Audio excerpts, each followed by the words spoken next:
What's up, YouTube? Here I am with my 2012 Audi A7 Quattro 3.0 liter motor, and I've got the hood up. I'm doing some work on it because it had a coolant leak.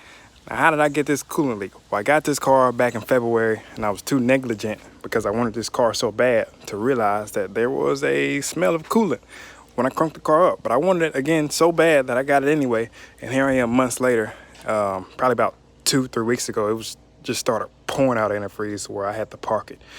I couldn't even drive it. So it looks like a mess right here, but I've just got the supercharger taken off and a bunch of other things taken off, and I'll explain to you what was going on. So here are all my extra parts right here, a bunch of crap. Supercharger hanging right there. Yeah, I've got it on a cherry picker, a little overkill. And I had to get the repair manual for this car because I'm not used to working on German cars. You know, I'm not a mechanic at all, first of all. I am just a regular DIY guy. DIY guy who knows how to work on cars, and I've got plenty of tools, so I figured I'd tackle it instead of taking it to the dealership. So there's another video on YouTube where there's a guy having a problem with coolant leaking with the 3.0 motor in Audis, and as he talked about again, there are people talking about the water pump, leaking from the water pump, which I didn't have that issue. This Y pipe, people having issues with it leaking from the Y pipe, I didn't have that issue.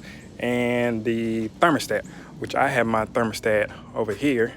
This is my old thermostat. I bought a replacement since it's out already, but I didn't have a leak there either. What I decided to do, my dad recommended it to me because I was just gonna buy the water pump. My dad told me to make sure I know where it's coming from before I go and buy random parts that I don't need, which I'm glad I am, because he got me, oh crap, make sure I get that up before this video's over. But he got me this tool, he brought it over to me, this right here. You take this, put it on top of this, well, take this cap off first, obviously. Put that in there and just squeeze, pressurize the area in there. I end up closing off this hose, closing off that hose, that way, you know, coolant will leak out.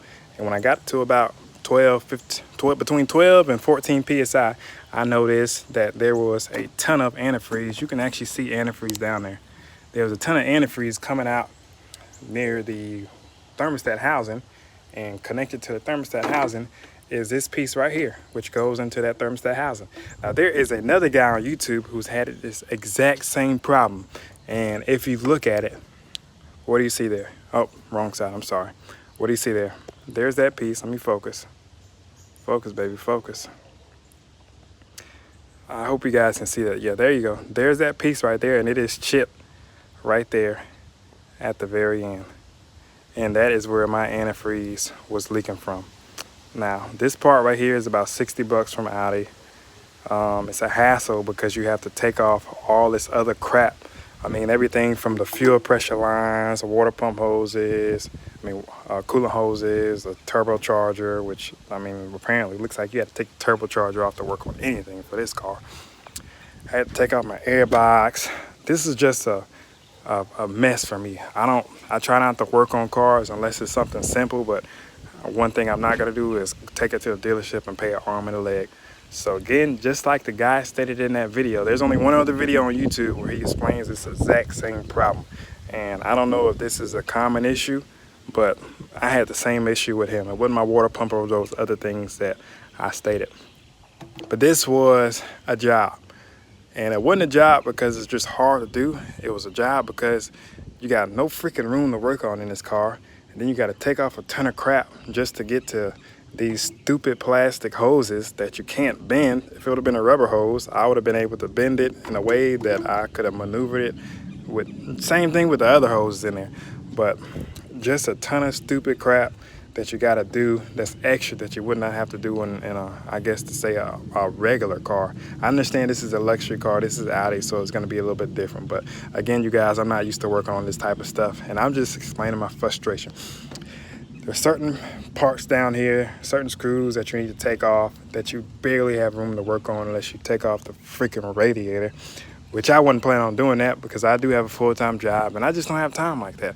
But here I am, you guys, explaining to you why my car was pouring out antifreeze when I drove it and how I fixed it and what the issue was. So here this pipe is, 60 bucks at the Audi dealership. The guy charged me $140 and I'm supposed to pick that up today. So I'm believing that he actually got the wrong part for me. But when I went on the Audi Atlanta website and a couple other Audi websites, that part was 60 bucks. So that should be your part, and that's exactly what it looks like. And if you know your stuff is not leaking from the antifreeze, from the water pump, if you know it's not leaking from the thermostat, if you know it's not leaking from this water pump, check this pipe out. And this pipe leads right down there. It sits in like that, but it's obviously it's down there a little bit more, and it comes into that water pump housing. It's right there, and you can see all that antifreeze down there. I'm gonna have to get something to suck all that stuff out, but it leads right into there. And when I put that pressurized air in there, I recommend this tool if you guys want to know exactly where it's coming from, make you feel better. And yeah, it was pouring out when it got to about 12-15 psi. And here's some deterioration.